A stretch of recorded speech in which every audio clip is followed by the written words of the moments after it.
Un proverbe dit « Seul on va vite, mais ensemble on va plus loin ». Et aujourd'hui, le Mali, le Burkina Faso et le Niger, ces trois pays qui constituent la Confédération des États du Sahel, ont décidé plus que jamais d'avancer ensemble pour aller plus loin.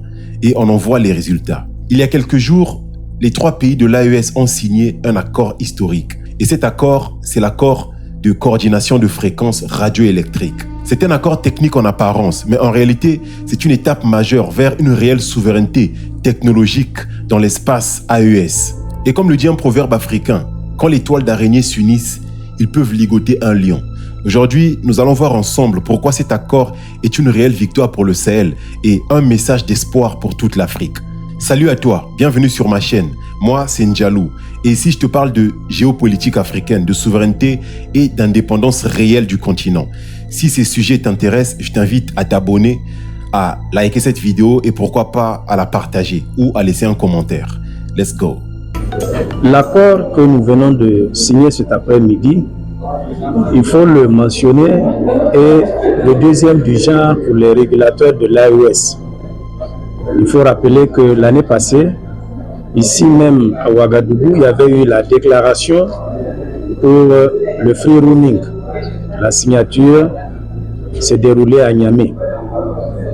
Nous nous sommes retrouvés donc aujourd'hui dans la droite vision de nos chefs d'État pour concrétiser cet accord-là de coordination aux fréquences. Avant cet accord, les zones frontalières souffraient d'un problème simple mais grave. Des interférences radio entre les pays. Les réseaux se brouillaient, les antennes se parasitaient et les populations frontalières avaient un internet instable. Et dans un monde où tout passe par le numérique, l'économie, l'éducation, la sécurité, c'était vraiment un obstacle. Et l'AES a décidé de dire assez. Il est temps d'agir ensemble pour régler ce problème ensemble. En quoi consiste cet accord-là? Cet accord prévoit, sur le plan technique, des fréquences préférentielles pour les différents opérateurs. Il prévoit des mécanismes pour prévenir les interférences et le brouillage. L'accord prévoit également une zone de coordination de 15 km de part et d'autre des frontières. Cet accord pose 5 fondations essentielles. 15 km de coordination autour de chaque frontière. Un échange permanent d'informations techniques. Un mécanisme de résolution rapide des interférences. Une mise à nouveau pour les nouvelles technologies. Et enfin, une base pour les futurs grands projets numériques de l'AES. Alors, cet accord-là permet donc d'optimiser les communications, permet également de garantir la gestion rationnelle du spectre.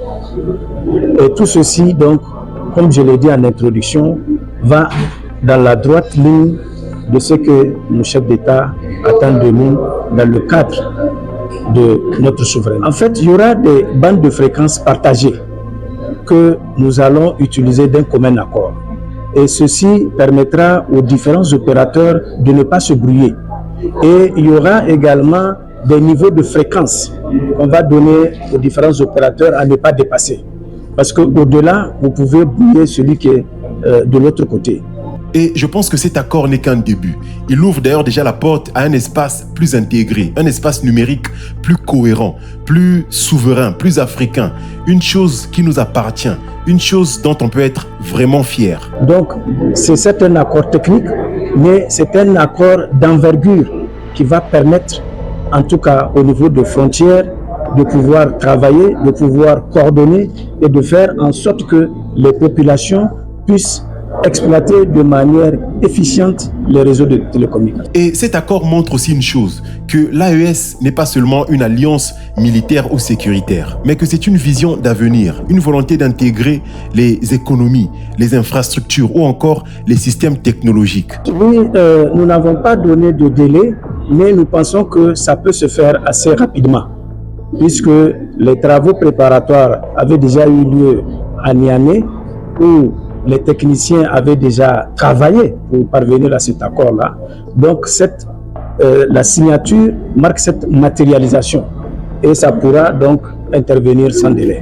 Et laissez-moi vous dire que cet accord de coordination de fréquences n'est pas qu'un simple détail administratif. Non, c'est un symbole très puissant car le Mali, le Burkina Faso et le Niger bâtissent aujourd'hui pas à pas la réelle souveraineté numérique de leur région. Les amis, je vous assure que ça commence comme ça, jusqu'à ce qu'un jour on entende parler de réseaux unifiés, de satellites communs ou encore de centres de données partagés. Et ce jour-là, on va tous dire que oui, ça a commencé avec une décision comme celle-ci.